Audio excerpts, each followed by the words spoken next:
welcome to another edition of Ask Ron. First question I'm going to answer today is, what were your favorite shows that you attended and why? I've been to a lot of Mr. Olympia contests, I've been to a lot of Arnold Classics, but I'm going to answer this a different way. My favorite shows that I used to attend, and this show does not exist anymore, was the Pro Ironman Invitational. These were always held out in California, in Los Angeles area, and they were promoted by Ironman magazine. Ironman was the first magazine that I began writing for in early 1992, and that's how I got my foot in the door with becoming a writer for bodybuilding magazines, was through Ironman, through owner and publisher John Balick, through the editor Steve Holman. I owe them a debt of gratitude because that's how I really got into all the writing aspect. And they put this show on every February. It was held usually 1 or 2 weeks before the Arnold Classics, so the lineups were really good because a lot of the guys would use that as a warm-up for the Arnold Classic. So it was, it was pretty much an A-list show most of the time. It was a good half of the lineup that you'd see in the Arnold a week or two later was in Los Angeles. And, a lot of the guys believed that if they won the Ironman, they had some good momentum going into the Arnold. And a lot of times, guys who won the Ironman would go on to win the Ironman. I went to every Pro Ironman in the years that I was living out there, from 1991 to 2000. Didn't go after that. But so the winners that we had, just to give you an idea, J.J. Marsh was the first winner that I saw in 91. Then it was Vince Taylor. For those of you who don't remember Vince Taylor or know who he was, Vince Taylor, Google him. He was pretty damn great. Flex Wheeler won it in 93. Then it was Vince Taylor again. Then it was Flex 4 times in a row. Yes. And then Chris Cormier 3 times in a row. I missed the third time. I was already back in Massachusetts in 2001 when Cormier won his third Pro Ironman. What made the show really great, and a lot of people who followed the sport at that time will tell you, was the lighting. Ironman magazine was co-owned by John Balick and Mike Neveu. Mike Neveu was the chief photographer. He did all the covers, did most of the training and profile pictures that were inside the magazine. Mike was and still is a master at light and shadow, just incredibly gifted at lighting physiques. And he knew how to light the contests, the stage, so that it looked the same as his studio shots, with backlight, with lights bouncing from various directions.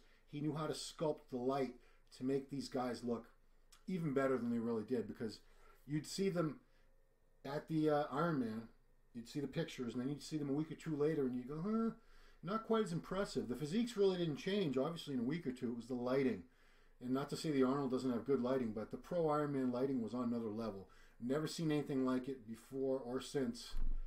And if you had a chance to be out there at any of those shows, you know what I mean. It was like you were looking at magazine covers. That's how great the lighting was. So when you had these amazing physiques in excellent condition with that lighting, it was just spectacular.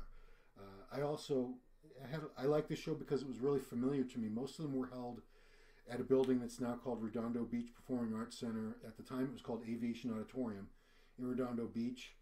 I was very familiar with that auditorium because a lot of the shows were held there, like the LA Championships were held there. Orange County was held there a couple times, I believe. No, not the Orange County. I believe I saw the Cal there. I know I saw the North American there a couple times. I saw Ray McNeil win the North American there. I saw Paul Dillette win the North American there. And yeah, I was familiar with it. It was a nice little venue. They would have outside in the parking lot, they had a little, booths set up. I knew everybody. I lived in LA, so I knew everybody. The athletes, the photographers, people involved in the industry. It wasn't a big industry. There's not that many people to know. It doesn't take long to get to know everybody. And like I said, I worked for Ironman as a writer, so I felt like I was kind of part of the company in a way. Although I was never an employee, I did contribute to the magazine very regularly for many years. So, yeah, it was a cool contest for me. I really felt comfortable there, and it had a great lineup. The very best lineup it ever had that I saw was 1993. 1993 Pro Ironman was the pro debut of 2 people. Flex Wheeler, that was his first pro show, and Paul Dillette, that was his first pro show. They had both turned pro the year before. Flex had won the USA Championships, and Paul had won the North American, both in 92. So I got to see those two on their pro stage the very first time, and it was crazy. As you know, Flex won. That was an amazing rookie year for Flex. He won that show. He went on to win the Arnold Classic. And the 1993 Arnold Classic is, a lot of people consider that to be the best condition Flex Wheeler was ever in. And he wasn't too far off of it at the Pro Ironman. He dried out a little more. He was a little crisper, drier and grainier at the Arnold, but he looked really great. Some of the other guys that were there in that lineup were Lee Labrada, Vince Taylor, who I told you, Vince was a badass in the 90s. Late 80s and through the mid 90s especially, Vince won a lot of shows. I believe he won about 20 shows. Robby Robinson, it was the first time I ever saw him compete. You know, he didn't compete a whole lot longer after that, but I did get to see him. You know, still looking great. He had to be, geez, he was probably about 50 years old at that point, but he still looked amazing. Franco Santoriello, some of you older guys remember from the Cybogenics ads, he was in that show. Samir Bannout, 1983 Mr. Olympia, was in that show. So it was just an amazing lineup, and that was a very special year. Anyone who was able to be at the 1993 Pro Ironman, yeah, I'm sure it's a show you'll never forget. So yeah, there were many other Olympias and Arnolds and New York Pros and Night of Champions I went to that were all had moments and memorable athletes and things in them, but that was, to me, probably the show I'll never forget. That was the one, the 93 Pro Ironman. Second question. This came from, I believe it was Michael Edwards. What is the most way out there conspiracy thing you will admit to being intrigued by?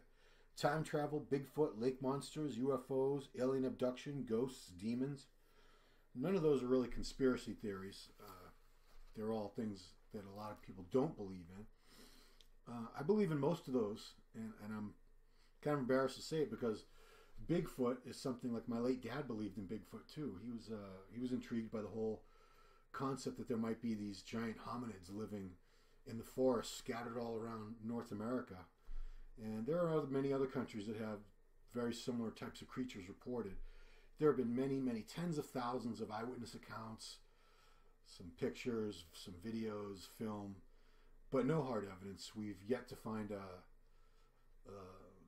body, not even a skeleton.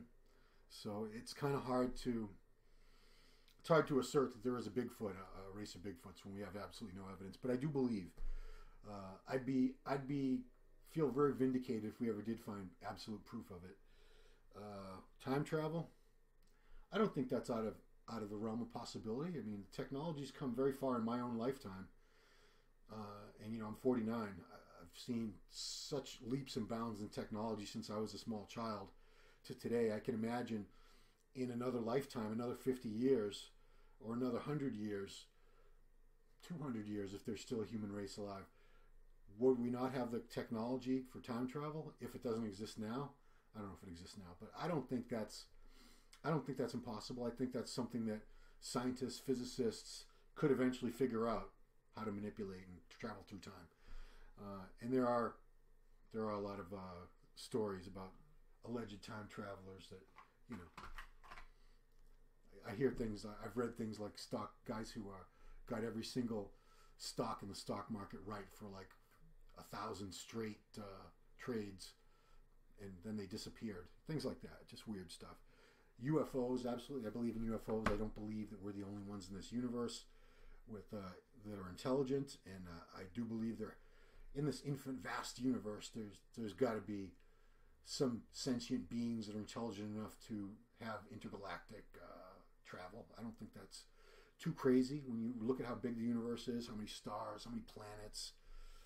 It's a big, big universe out there. So UFOs, alien abduction. Yeah, I do believe that happens. There's plenty of evidence which you could debunk or dispute, but I think there's a good amount of it. Ghosts and demons, that's the paranormal. And anyone who knows me knows I've always believed in that. I don't believe that this life that we're in and these bodies just die. When we die, I believe that we have an energy or spirit, whatever you want to call it, that's infinite, that goes on after the body dies. And there has to be some other plane of existence.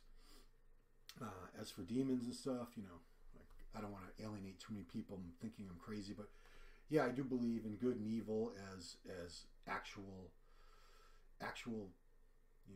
physical, if not physical, but being, having intelligence, having not just concepts. I think there are some sort of good energies that are intelligent, bad energies that are intelligent, and they've been at war since before time began or whatever. But plenty of evidence to support afterlife, ghosts, even demons. A lot of it's been suppressed because a lot of people don't want to believe in it, and they think it's upsetting.